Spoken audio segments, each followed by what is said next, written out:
வணக்கம். நான் உங்கள் ஜோதிடர் ராவுடைய அண்ணாமலை. மார்ச் மாதம் ராசி பலனில் ஒரு ராசியாக பார்த்துட்டு இருக்கும்போது இப்போ பார்த்தீங்கன்னா மகர ராசி. உங்களுக்கு மகர ராசிக்கு பார்த்தீங்கன்னா 2ஆம் இடத்துல பார்த்தீங்கன்னா செவ்வாய், புதன், சூரியன், ராகு, சுக்கிரன் உட்காந்துருக்கு. நீங்கள் யாருக்கிட்டையும் வாக்கு கொடுக்குறது வந்து கொஞ்சம் தவிர்க்கிறது ரொம்ப நல்லது. ஏன்னா ராகு பகவான் வந்து உங்களுக்கு உண்மையை பேச வைக்க மாட்டார். ஏதாவது சூட்சமத்தை தடுமாற வச்சு ஒரு சில தடுமாற்றத்தை கொடுத்துருவார். மேக்சிமம் அதே மாதிரிக்கே குடும்பம் சார்ந்த விஷயங்களில் கொஞ்சம் எச்சரிக்கையாகவும் இருங்க.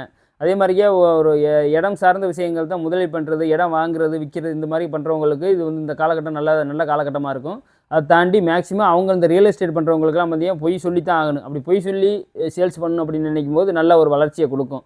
பொதுவாகவே மகர ராசி கொஞ்சம் நேர்மையை இப்போ கடைபிடிக்கும். இந்த மாதத்துக்கு வேணால் கொஞ்சம் சூட்சமாக தண்ணியை கிடையாந்தீங்க அப்படின்னா நல்லாவே இருக்கும்.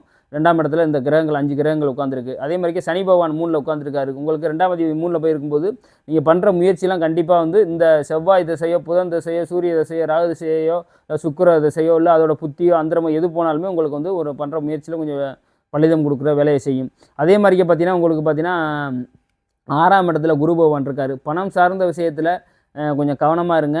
அதே மாதிரிக்கு பார்த்தீங்கன்னா உங்களை வந்து ஏதாவது வந்து பார்த்தீங்கன்னா கௌரவப்படுத்தி நீ உன்னால் முடியும், இந்த கடனை வாங்கி கொடு அப்படின்னு யாரும் உங்களை புகழ்ந்தாங்க அப்படின்னா அந்த கடனை வந்து நீங்கள் வாங்கி கொடுக்காதீங்க. நீங்கள் அதில் கொஞ்சம் சங்கடத்தை சந்திக்கிற மாதிரி இருக்கும். அதில் கொஞ்சம் எச்சரிக்கையாக இருங்க. அதே மாதிரிக்கே பார்த்தீங்கன்னா சந்திரன் வந்து உங்களுக்கு பார்த்தீங்கன்னா 7ஆம் இடத்துல இருக்கார். சமுதாயம் சார்ந்த விஷயங்கள் பார்த்தீங்கன்னா உங்களுக்கு சில வெற்றிகளை கொடுக்கும். அது ரொம்ப நிதானிச்சு சந்திரசையோ, சந்திர புத்தியோ, இந்த நான் சொல்கிற ஒவ்வொரு விஷயத்துக்கும் பார்த்தீங்கன்னா தசா புத்தி போகணும், அந்த அந்தரம் போகணும். இல்லை அப்படின்னா இந்த பலன் பெருசாக உங்களுக்கு செயல்படாது. அதனால் அதை சொந்த ஜாதகத்தில் தெளிவாக பார்த்துக்கிடுங்க. அது மாதிரியே போகுது அப்படின்னா இந்த மாதத்துக்கு உங்கள் சமுதாயம் சார்ந்த விஷயங்களும் கொஞ்சம் பாசிட்டிவான விஷயத்தை உங்களுக்கு வந்து வாழ்க்கையில் நடத்தி கொடுக்கும். அதே மாதிரியே 8ஆம் இடத்துல கேது இருக்குது.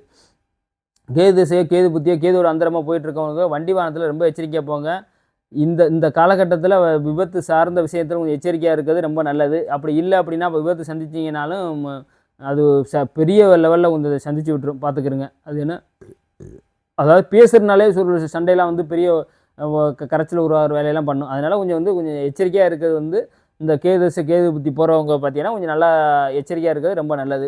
நம்ம சேனலில் அடுத்தடுத்த வீடியோஸில் நிறையா ஜோதிடம் சார்ந்த சித்தாந்தங்கள் பேசுகிறோம். நம்ம சேனலை சப்ஸ்கிரைப் பண்ணி ஷேர் பண்ணிக்கிறேங்க.